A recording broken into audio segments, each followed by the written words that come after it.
as soon as possible and open for a lot of questions later. Back to this, just want to remind you that it's all about low risk this e-commerce business journey. I'm not in for millions in here. I don't suggest going for that. So lots of people suggest that, but I don't suggest. So we are here. We had the visioning the other day, planning of what your business should be, what's your financial situation, what's your personal circumstances, whether it allows you to continue with the business or not, whether it allows you to stop the business, whether it allows you to continue further from starting the business. And we are here about the product research. And this is going to be anywhere between 4 to 8 weeks. Some people can crack it within 4 weeks, and some people can crack it within 2 months. But there's a caveat as well, I'll explain. Again, just because of the lot of legal reasons that's searching around, I just want to remind you, this program is nothing to do with Amazon. When I say nothing to do with Amazon, we are not related or affiliated or promoting Amazon on its properties. This program is more about seeing Amazon as a means of starting bootstrapping your business, and your long-term vision should be expanding into a business, into a proper business with 1 or 2 brands in your kitty. And also looking at the other channels. Amazon is a channel where you start. It allows you to kickstart a little bit easily than the other channels, but it should not be the only channel that you should be focusing on. So in that sense, you are promoting Amazon with this program. Yeah. So this particular stage of 8 weeks is all about product research only. So at the end of this 8 weeks, 4 to 8 weeks, pretty much by 7th January, we should rush, because by 25th January, we will have the Chinese New Year, where the Chinese manufacturing agents will be off for almost 3 to 4 weeks, so we cannot order anything with them. The communications will be patchy, so we cannot speak to them. So we have to a little bit rush towards that time during this Christmas season as well. So there will be a little bit hiccups, but we can get through that. So you will finalize at least 1 or 2 products within these 8 weeks. That's a promise. There's a small story in there, which I will explain later why. You will have a very clear mentality of experimenting based on numbers, right? At the end of this, that rather than assumptions. And I should say, my wife Sharanya, who is a partner with me in my Amazon business, she goes by assumptions still today. So it's a mentality, it's an experimentation mentality that you should groom within yourself from the very beginning of the product research all the way to making money. And the other one is that you will have assessed how much you actually need to get the products in FBA warehouses, and how much you would need for sourcing, etc. Lots of things you will budget properly from here, based on product research that you do. But there are caveats as well. The caveats are that you will not make any sales that bring in any return of any investments that you make during these 8 weeks. If you may need to invest up to £500 during this 4 to 8 weeks to test at least 1 or 2 products in the market. I'll explain later. I'll cover all this. The main caveat is this: your seller account that you need to open in Amazon, which if you haven't opened yet, you haven't opened. You have it open. That's good, and you already have one. So it's you. And I think Rajesh does not have one either. Roscoe already has one. So even Rajesh. So when you start opening the seller account, there may be quite a delay on that. For some people, it happens within 2 weeks. For some people, it happens even 3 months. So you never know. Depends on who is working on the case and what they are looking at, what they are thinking. If that happens, I'll be there to kind of rescue, and I will ask my connections to help with that. I don't have much, but I'll try. Quality connections. And then for the product research, it's your preference that you may need to subscribe to a tool. I will go through the tools which are good as well, which I have used. But most likely, my preference is that I still don't use any tools for product research. These are all the caveats. And on to you now. So, forget about Amazon.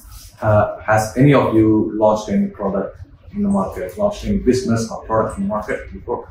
I know you have. No. Okay, fine. So let's say you are about to launch a product, or you have found a great idea. I'm sure you have come across a lot of ideas in your life, right? That's really great. I want to do it as a business. What do you do first? See, there's a demand for it. Yeah, demand for it, right?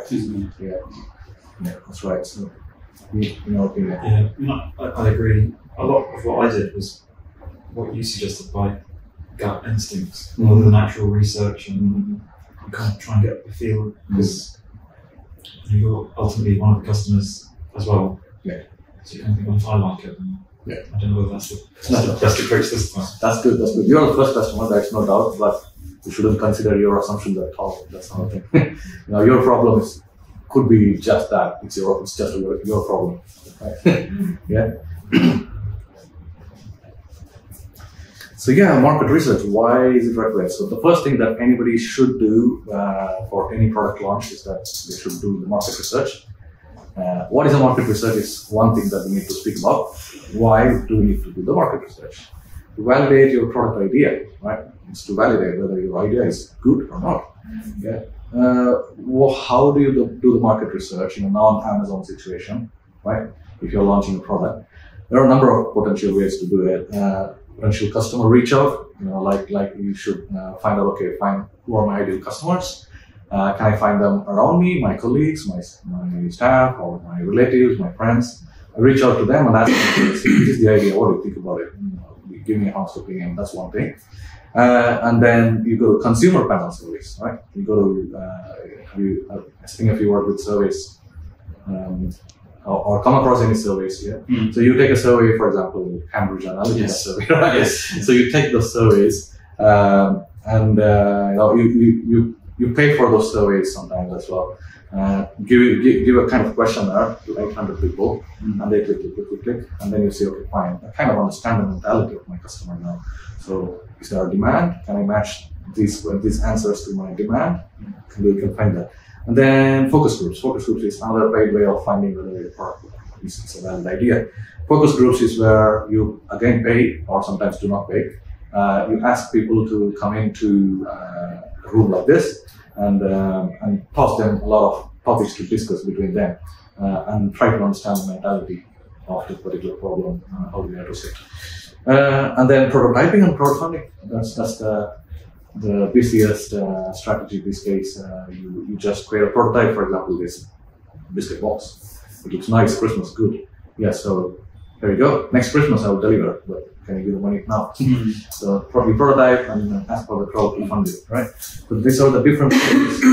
You may be surprised that the prototyping and crowdfunding is also a market research. When you put it on their face, just the prototype, it can clearly show you, okay, fine, so this, whether people buy in or not, from there you can find there's a demand for it. How tough does all this seem? Or how easy does it all seem? I don't think I kind of feel that it's going to be a bit difficult, especially if you find a product like you just want to sell it like other people are selling it. Do we need to do all that stuff? No. I'm speaking in a non-Amazon way. Yeah, if you have an idea. Some of them are involved. Yeah. For example, okay, you can get a customer reach out, but again, to what extent you go, right? How far you go. Exactly. For example, the fourth one, it seems easy, but it's not. It takes everything efforts and when you do that. There are agencies that set up crowdfunding campaigns and manage it for you. Yeah. Cost £10,000 at least. Correct. That's what I'm saying. That they're expensive and time consuming. And time consuming. Yes. You need to constantly. Because it's not easy to get people's money. Right? You need to Anybody's money. and to keep the promises. If you fail the promises, you need to constantly go back with communications. Yeah. The same applies to everything. Focus groups cost a lot of money. Consumer panel surveys, I have done that hell a lot of times in my life. That costs a lot of money. Potential customer reach out possibly okay. Yes. But it does not give you honest opinion. Exactly. That's the other thing. Yeah. Aside from cost and time, how relevant and useful is the information you're getting back? I mean, on the first three, it's not relevant, right? It's absolutely not relevant. I have seen it in my lots of workplace and also my own businesses. It's not relevant at all. The prototyping and crowdfunding is very relevant. It shows you what the market is. Yeah, and it shows you what the demand is. So that's very relevant. actually. But it's costly. It's very costly. It's very expensive. Very expensive. And the first one is, I know there are agencies to do that, but it depends if you do it yourself. You need to come up with the right questions to get the right feedback. Exactly. Otherwise, it doesn't matter. What tends to happen is that the entrepreneurs will be like, okay, fine, I want this idea, I love this idea. They will frame the questions. That's the chances are favorable to me. Yeah. Yes, yeah, I have framed the questions Yeah. in the past, and my business went bonkers. Yeah, so You need to be critical of your questions and ideas. yeah, exactly. So market research is generally costly. It's generally costly. It's even before you manufacture your product, you need to spend a lot on market research, right? Right? So if I whack all this into data, the numbers that we have access to, then you don't need to speak to a human. Right? You just need the numbers. We can have the numbers, access to the numbers, that's brilliant. If I want to know a similar product of my idea, right? There must be at least one product of the same idea which solves the same problem, or at least the closest problem to it. And if I can somehow sniff out how much they are selling and how big is their market, that's it, right? And that's what marketplaces provide us, right? And there are many ways to sniff out the sales. And it's not black hat technique or anything. It's just like ultimately available numbers. These numbers, you pick them and you find what's the market for you. Right, so that set aside, that keep that idea in your mind that market research is important and it's costly, but if we get access to data, probably it's not costly, right? Even national statistics. If you go to national statistics, you can find how many of the customer base of this country can be associated to a particular problem. You put the funnel through and you can arrive at a number. Okay, these many numbers exist in this country. So not just sales data, but also statistical data. You can use a lot of data to do that, arrive at that. But we're not going to do all that complex things here. It's just the base of market research. When we say product idea, what is a product idea? How do you come across a product idea? If you, in kind of work life or day-to-day life, when you're working with someone or something, you find that, there's a need, you're doing it by hand or by transfer way and all that. Hence, you get to kind of think, okay, there's a potential. There's a potential, right? So it's a problem that you identify. So you see, okay, fine, yeah, I encountered this problem. While I was coming here, I was thinking that, okay, fine, it's really nice if I can provide some tea or coffee for people coming in. That's a problem. And the solution is a flask, right? So I see a flask, okay, fine. Do I need to carry cups here? That's not a problem. Okay. Is there a bag that I can carry? These are the problems, but is that problem big enough that many people have that problem?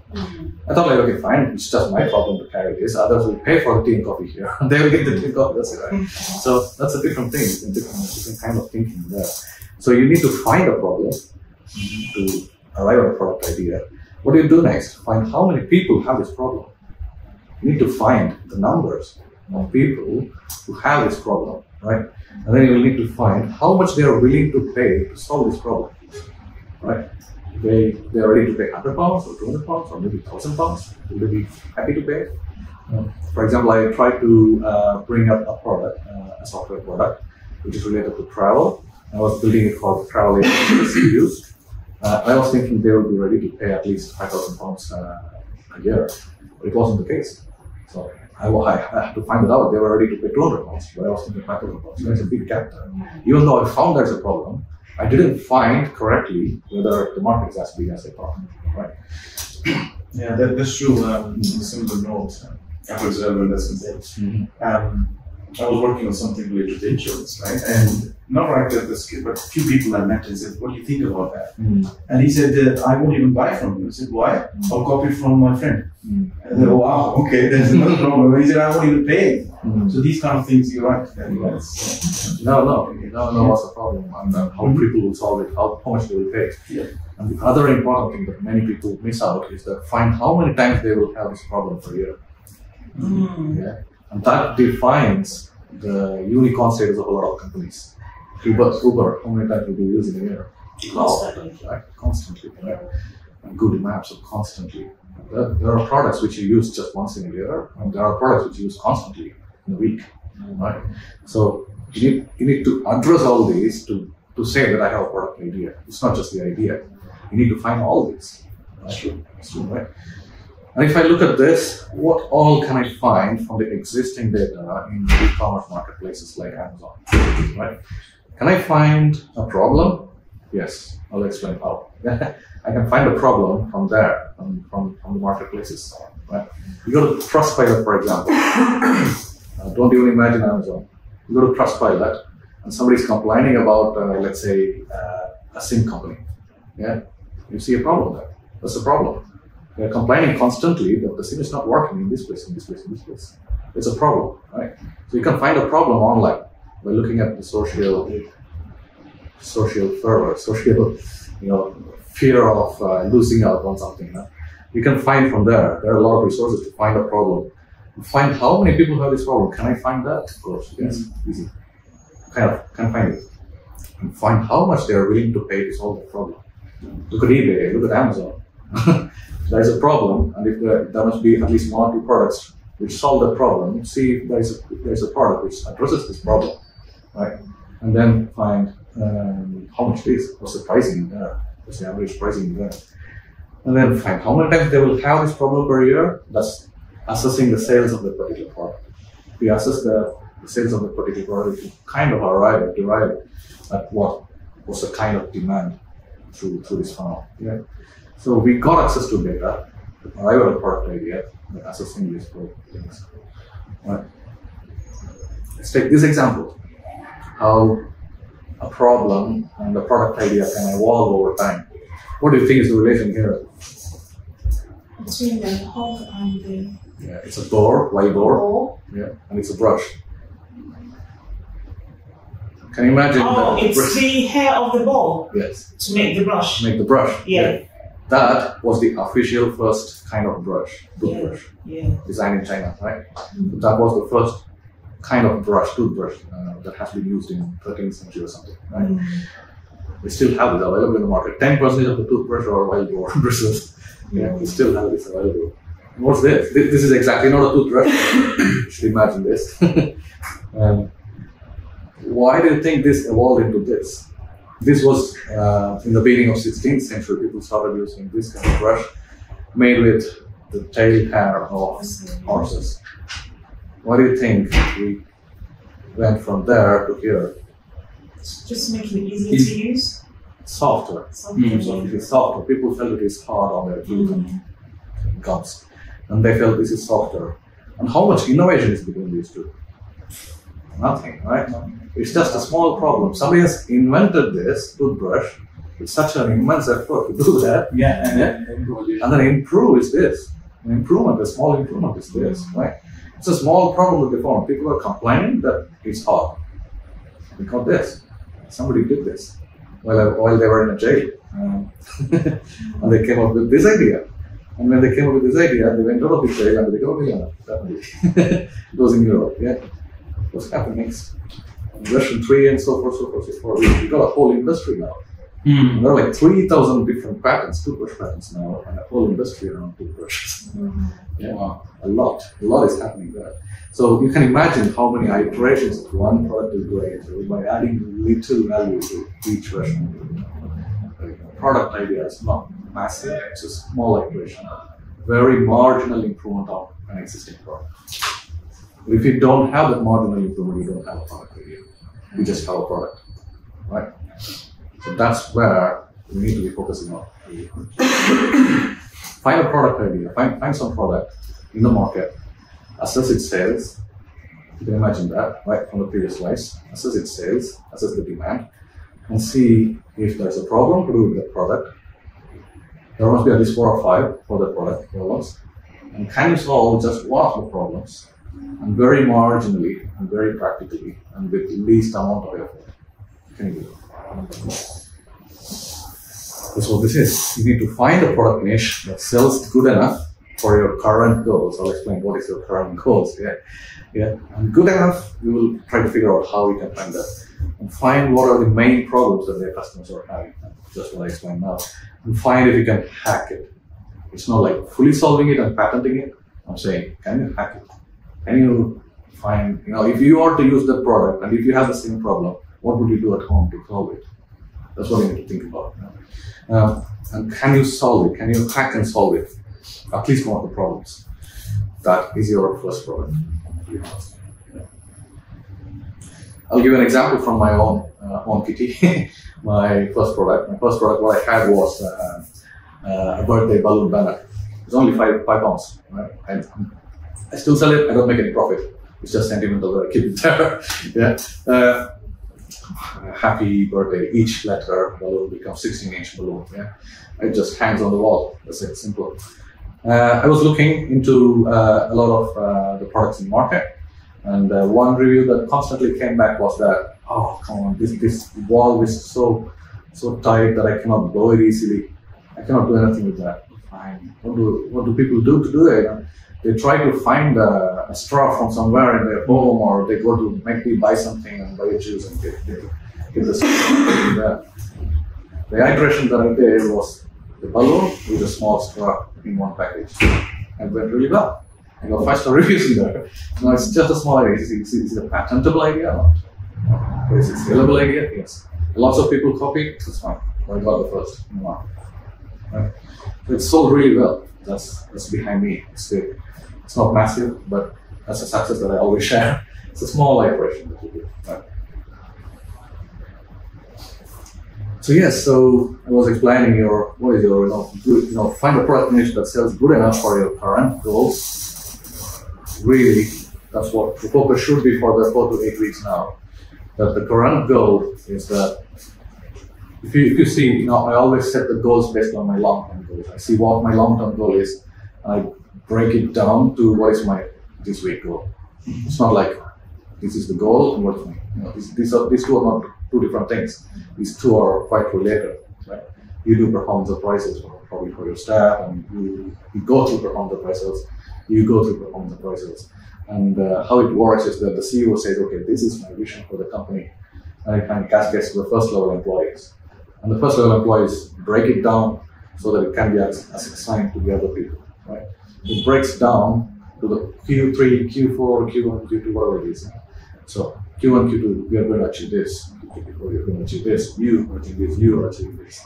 So break down into pieces, right? So you break down your long-term goal, which is 200,000 sales in 2 years. Let's say, optimistically. All right, at least on an average. Yeah. And on the first year, you cannot achieve 100K, definitely, unless you are super smart about getting it done faster and within the budget. Let's say you are assigning yourself 50K to 70K sales in the first year with 3 to 5 products. Imagine if this happens. And if you boil it down, that's 15K per product average sales per year. Yeah. I'm looking at least 4, at least 60K, that's 15K per product per year, right? And then, which means per month, at least I should have 1,200 pounds sales for that one product, right? Let me break it down further. So let's say you came up, you found a product, a brilliant product, which costs 12 pounds for the customer. The sale price is 12 pounds. That means 100 sales per month to achieve 1,200 in goal, which means 3 to 4 sales per day. Right? Okay. And then if you find a product which is 7 pounds, which is likely as well, which is possible, yeah, and the margins will be small, but that doesn't matter. All you want is the revenue in the first year. You need to prove yourself the revenue more than the margin. So if you arrive at this, you arrive at this figure of 5 to 6 sales per day. Okay. And if you luckily sit on a product which is 30 pounds, it's 1 or 2 sales per day. Yeah. And like Rajesh, if somebody arrives at 120 cost price, sale price, then you need just 10 per month, 10 sales per month. Right? That's all you want. So if you boil it down to this is the number that you need to be focusing on. That's 3 to 4 sales per day, or 5 to 6 sales per day, 1 to 2 sales per day. And these numbers should tally with this: 12, 3 to 4, 7, 5 to 6, 30, 1 to 2. These are the numbers that we need to focus on. Not any of this, but this. Yeah, so you've broken down to... Broken it down, yes. Yeah, question. Should I say a question to the end? No, please. Just in your opinion, out of those 3 scenarios, which one do you see as most likely or most favourable? The reason why this is most favorable is that it gives you a kick. That's very necessary for any person who's selling anywhere, doesn't matter. Why is that a kick? Because if you see the sales numbers going up, I sold 10 today, nice. It will feel good for you. Especially in the first year where you are like trying to balance between your work and learning new stuff, new skills, whether I'm good for this or not, your moods will be like this. When you have those moods, you should have good sales to see that numbers. But if you do this, you are setting yourself for a really low margin. At the end of the year when you do a P&L, you'll see that you have made a loss and that will be a lull for the next year. You'll feel low for the next year. But if there is no other option and if you set it up with some cost, that's absolutely fine. You still can make margins. For example, I know of one person who sourced something for 5 cents and sells it for $15. He transforms the product anyways. He has a manufacturing unit, transforms the product into something else, and that is $15. So it's possible that you can still make good money with someone else, but it's quite likely that 12 pounds will make it better. Why is this not preferable, 30 pounds? Because one thing, people who wants to buy from a marketplace like Amazon, they tend to buy when the cost is less. Yeah, they don't want to risk their money on online portal unless it is branded. And do you know that Nike has quit Amazon? Yes. I heard it in the news. Yeah. Nike has quit Amazon, right? So because they are seeing a lot of counterfeits. Yeah. So it's Nike's page, Nike's product page, but Amazon does not restrict only Nike can sell that. Anybody can sell that. Okay.